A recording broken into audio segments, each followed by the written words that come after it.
The Lakers only had 72 days between their title-clinching Game 6 win against the Miami Heat in the NBA Finals and their season opener against the LA Clippers.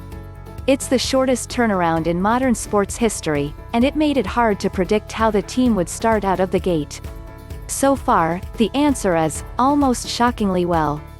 The Lakers currently have the fourth best defense in the league, and are in sole possession of the best defense and overall net rating, outscoring teams by 10 points per 100 possessions so far. With an 11-4 record that is tied with the Clippers for best in the NBA, it's safe to say that things have gone pretty well for them so far. But earlier this week, Lakers head coach Frank Vogel found it a little harder to grade where his team was at.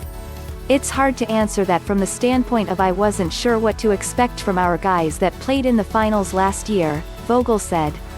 I wasn't sure what the short amount of time would mean for those guys. Would that cost us some games early? It hasn't had a major impact on our guys, though, so I'm happy about that. That said, he knows there is still room for the best team in the league to get better. Watch our games, watch our tape. We're still winning, but there are a lot of ways we can improve, Vogel said. To Vogel's point, the Lakers won the game against the New Orleans Pelicans they played right after he said this, but promptly choked away a huge lead in their next game against the Golden State Warriors. Most of their metrics may be good, and their record is even better, but the bad news for the rest of the league is that Vogel is right. The Lakers do have obvious areas they can get better. They've averaged the 11th most turnovers in the league, 15.2.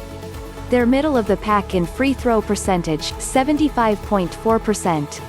As my friends Tim and Tom have pointed out repeatedly on their Lakers Exceptionalism podcast, their second most used lineup is getting outscored at a rate that would translate to 32.2 points per 100 possessions, meaning that the Lakers are basically getting blown out for 5.4 minutes per game.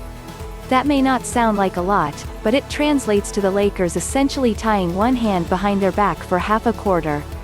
These are things they can easily fix, either with lineup, schematic or effort adjustments, or all three.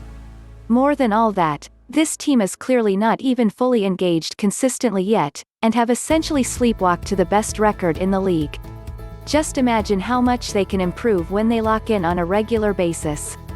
I'm happy with where we're at, but I really didn't know what to expect with such a unique offseason, Vogel emphasized. None of us did.